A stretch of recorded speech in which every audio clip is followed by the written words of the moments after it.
Kerlite se distingue en particulier par sa facilité d'usinage.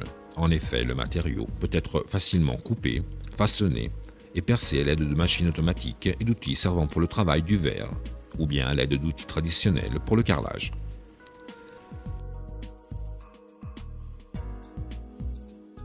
Il est important d'utiliser un plan de travail plat. Le cas échéant, il est possible d'utiliser le couvercle de la palette des plaques Kerlite 300 par 100 cm. Dans ce cas, nettoyez minutieusement la surface.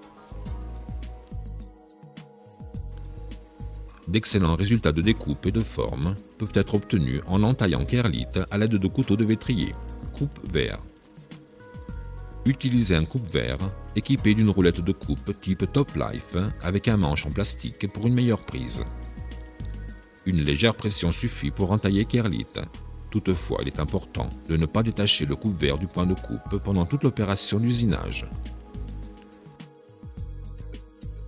Pour obtenir une découpe la plus rectiligne possible, il est conseillé de sceller de stadia en aluminium, communément utilisé par les maçons. Il suffit de les mettre l'un à côté de l'autre en laissant l'épaisseur du coupe-verre de manière à créer un guide pour faire l'entaille. Il est également possible d'utiliser les règles de découpe pour vétrier. Les règles sont équipées de ventouses intégrées pour la fixation sur Kerlite et mesurent jusqu'à 3500 mm de longueur. Ce système permet d'entailler la plaque et de garantir la linéarité de la coupe, mais surtout évite tout mouvement accidentel de la règle pendant l'opération. Toutes les règles équipées de ventouses incorporées peuvent être utilisées avec le chariot de découpe. Le kit, coupe-verre inclus, et la règle de découpe facilitent les opérations de découpage. Comme pour le coupe-verre, une seule personne suffit pour effectuer une coupe parfaitement rectiligne. Cette association d'instruments offre la garantie d'un parfait ancrage à la plaque et le chariot donne la possibilité d'éviter toute bavure accidentelle due à une entaille effectuée à main.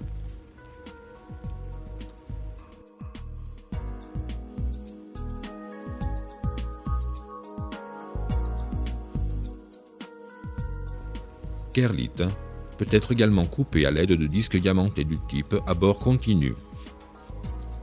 Ils peuvent être utilisés sur des outils à main, ponceuse, ou sur des bancs de découpe.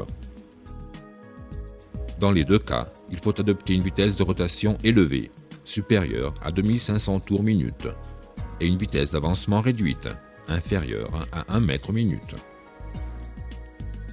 En fonction du type de disque et de la longueur de découpe, il pourrait être nécessaire de refroidir le disque avec de l'eau. Les disques les plus appropriés sont du type mince, utilisés pour la découpe du grès cérame.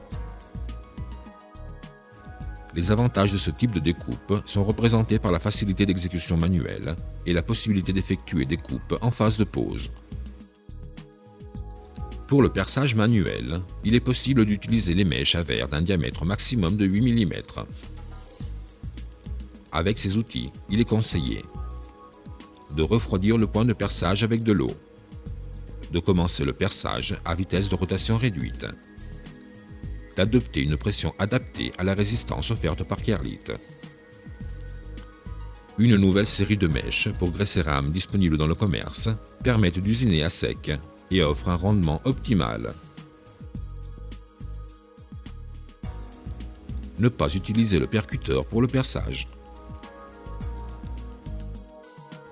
Les trous de dimension supérieure à 8 mm de diamètre peuvent être effectués à l'aide de fraises à godets montées sur une perceuse manuelle ou d'établi, ou sur une perceuse à disque, ou encore au jet d'eau.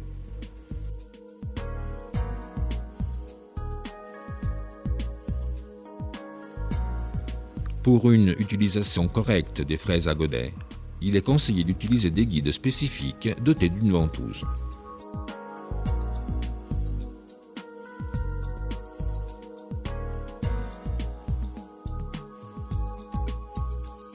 Les finitions manuelles des bords peuvent être effectuées à l'aide d'éponges diamantées ou de papier de verre pour obtenir un effet brise-fil avec un léger passage ou un effet biseauté après des passages répétés sur le côté. Des disques pour le ponçage à papier de verre montés sur une ponceuse permettent d'obtenir les mêmes résultats.